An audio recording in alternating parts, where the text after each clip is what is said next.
Hello students, welcome to all of you Shiksha 316 Elective IT sessions. So today we have to discuss the chapter number 19 part 1 that is regarding the competitive bid process RPF. So very important. First of all, can anyone tell basically in the comment section what is the full form of the RPF? So please tell fast. We will discuss in the next slide regarding that in a minute. Clear? So before the process of the RPF, the most important step it is to clearly define the requirements. The life cycle of a contractual relationship always starts with the requirement phase. Clear? Basically, what is our requirement? On the basis of our requirement, basically we demand. There are four major stages of a contractual relationship. First of all, we have to do the setup, contract, operations, transition out. Clear?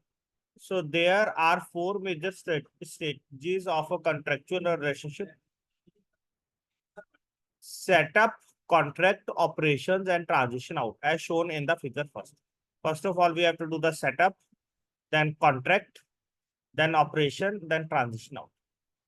The first two stages, that is the setup and the contract, need a lot of focus in order to ensure the smoothness of third and fourth stages, that is the operation and the transition out. Okay.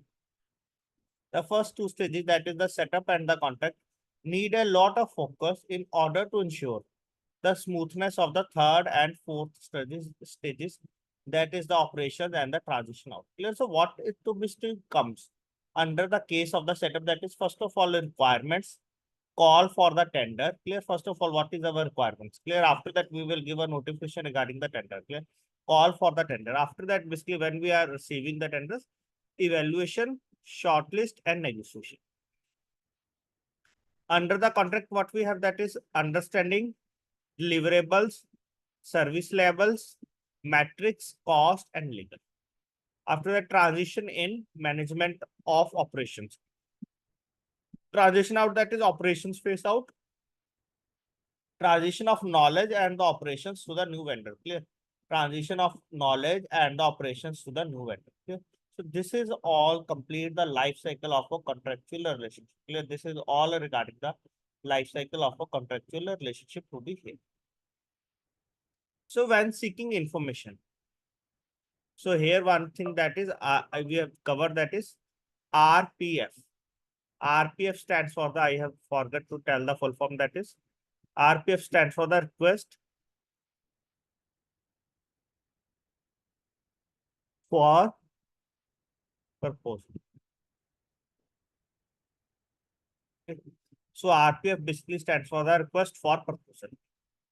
So when seeking information, clear, that is when seeking information from the vendors, it is important for purchasing. Clear? When seeking information from the vendors, it is important for purchasing to realize the specific type of goods or services required and to use the appropriate type of solicitation document. Clear? So when the seeking information basically from the vendors, it is important for purchasing to realize the specific type of the goods and or services required and to use the appropriate type of solicitation document. There are important differences among the various documents used to solicit responses from the vendors. The request for information. Clear? There are basically three important points: RFI, RFB, RF, that is request for. It is same, request for.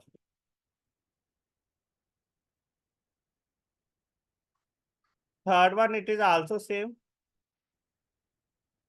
That is a request for. I for information, B for bid, P for proposal.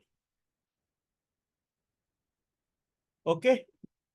So there are three important differences among the various documents used to solicit responses from the vendors. RFI, that is request for information, RFB, that is request for bid, and the RFP, that is request for proposal. I think all of you are able to understand what is the meaning of bid, what is the meaning of information, and what is the meaning of proposal.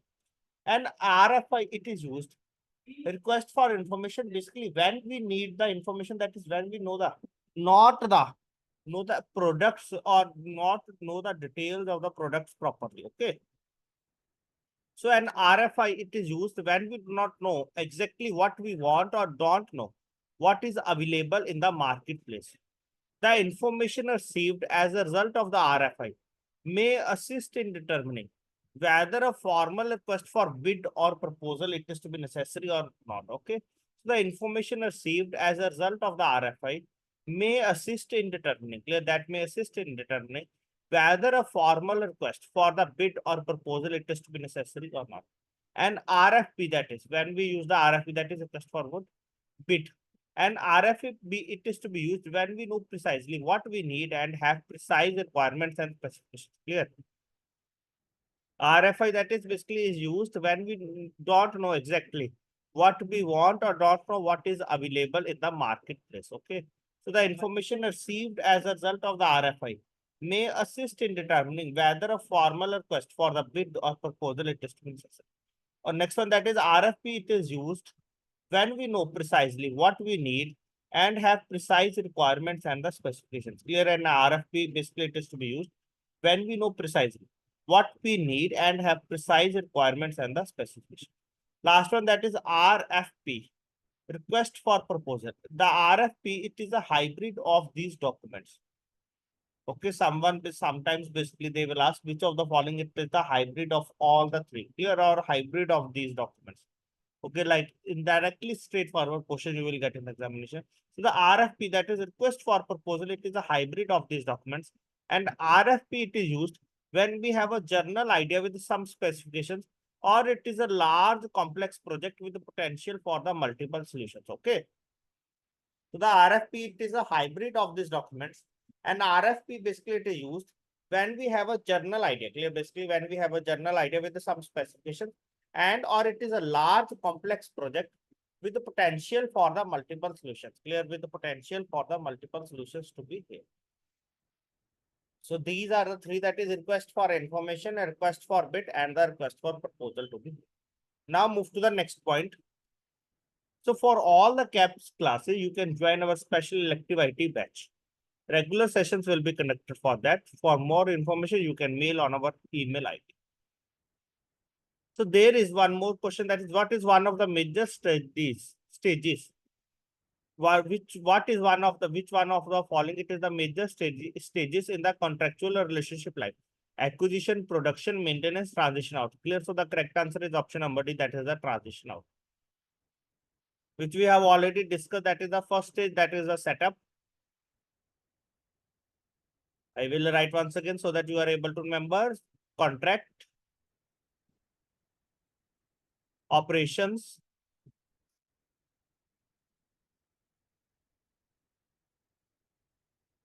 transition out.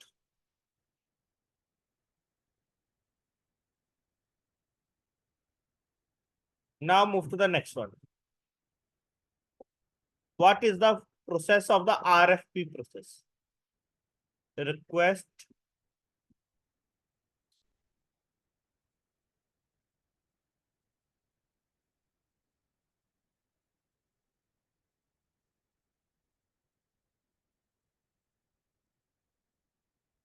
okay.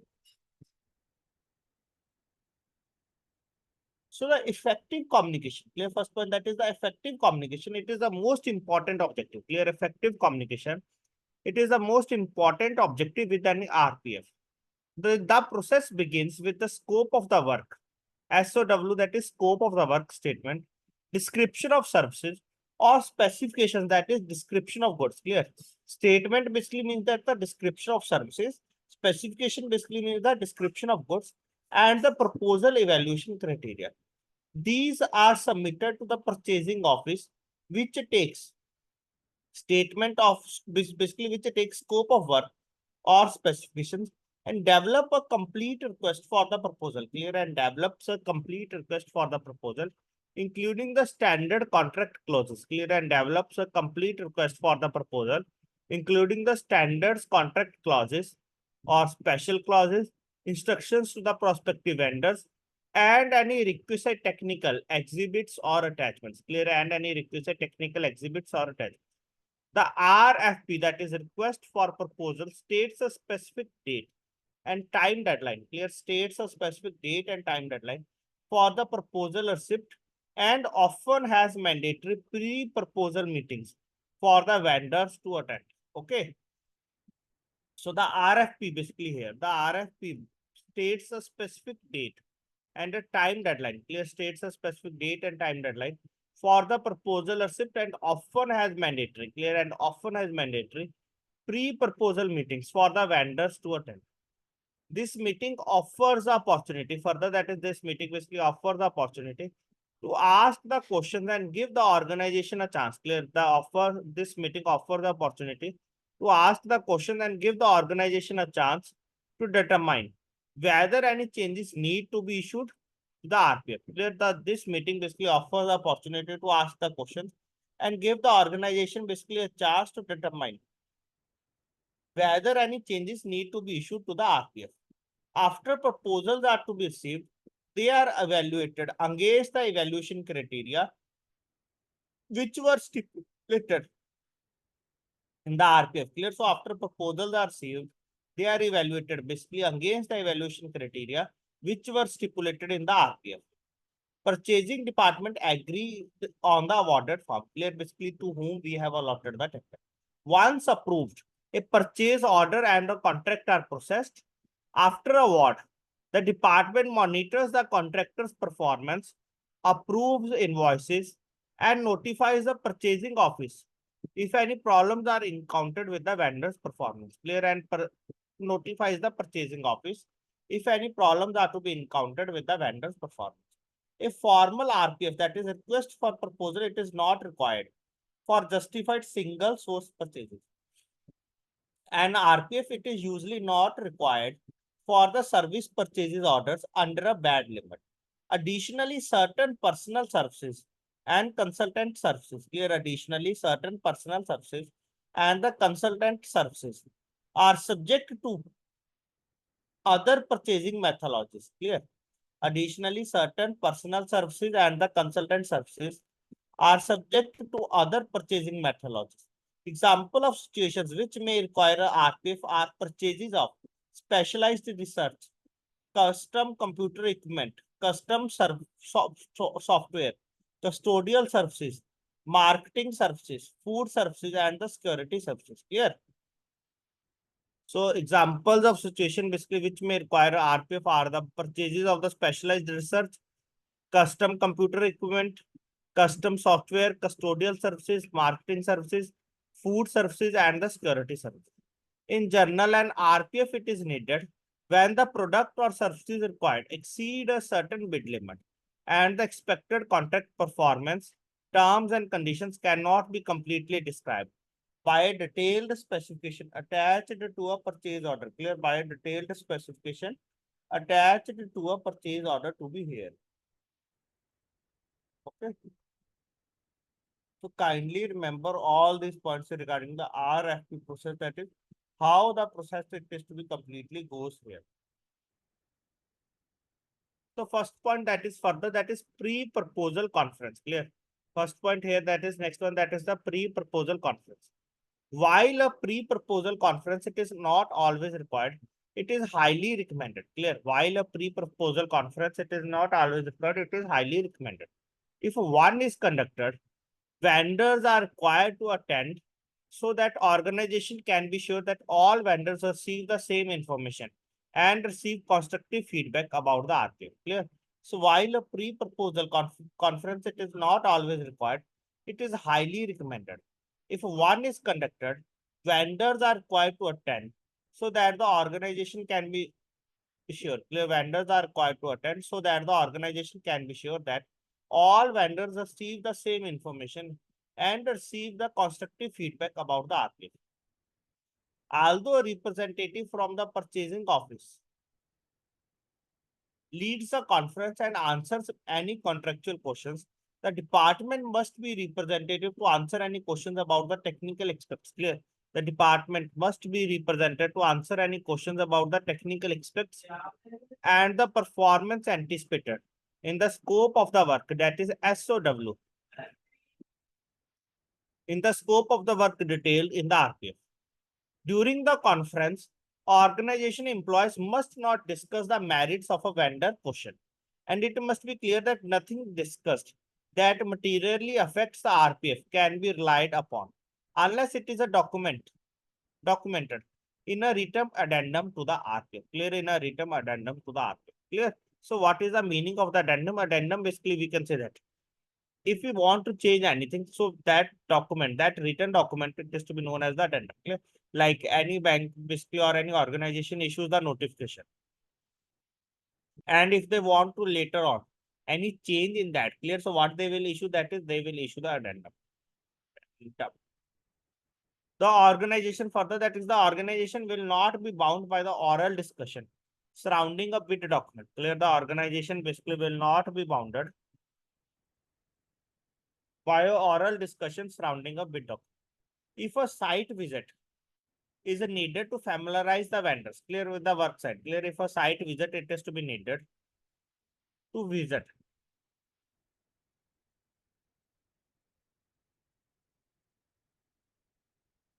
If a site visit, it is to be needed to familiarize the vendors with the work site.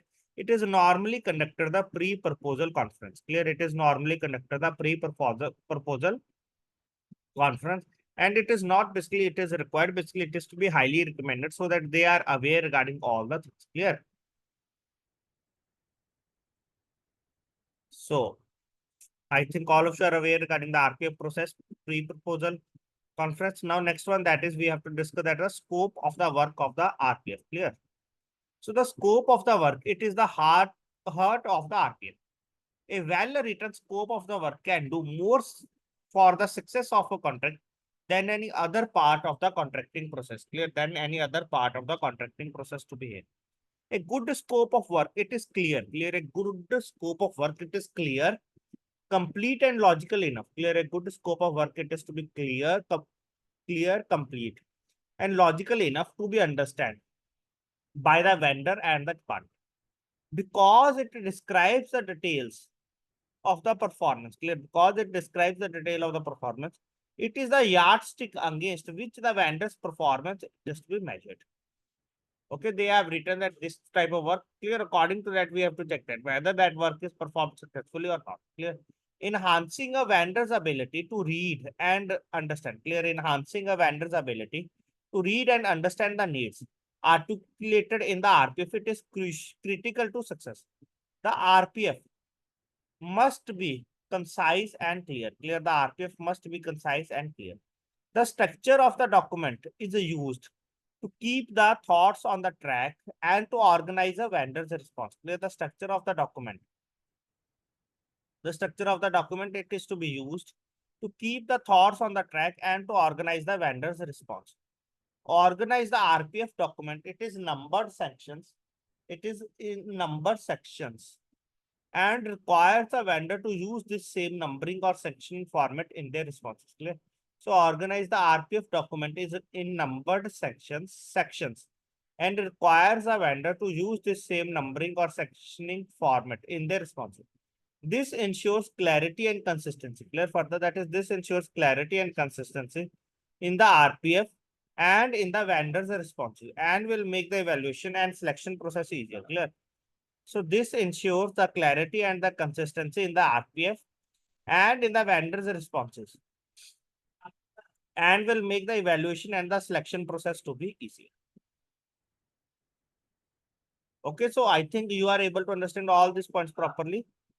Further, that is, the department should start the process by contracting the purchasing office well in advance of the need in order to give up ample time. Clear? That is a sufficient time to the RPF process from the RPF development to award of the contract. Contents are to be included in the RPF, that is introduction and the general information, task description. Clear? What you have to do, constraints on the contractor personnel requirements, organization responsibilities, special conditions, and the evaluation criteria. Clear? Organization responsibilities, special conditions, and the evaluation criteria. Some of the major domains, clear further, that is some of the major domains of the outsourcing in a CBS or environment compromise. Clear, some of the major domains of the outsourcing in a CBS environment compromise hardware, network, database, applications, help desk, call center, desktops or peripherals at the branches, securities operation center, SOC, and the data warehouse. Clear, and the data warehouse. Clear. So some of the major domains of the outsourcing in a CBS environment, it comprises the hardware, network, data application, database applications, help desk, call center, desktop of peripherals at the branches, security operation centers, SOC, and the data warehouse. Clear, and the database. Clear. So these are regarding the some of the basic points under the competitive bid process, that is RPF, that is request for proposal. Clear. So in the next session, what we have to discuss, evaluation of the proposals, contract coordination, and what is SLA, clear, service level agreement, that is it is to be external and the internal. Clear. All these things we have to cover in the next session. Clear. In the next session, along with that, I will cover 10 questions also. Clear. So that you are able to understand what are the different types of the question they will ask regarding this topic. Clear. So thanks to all of you for joining this session.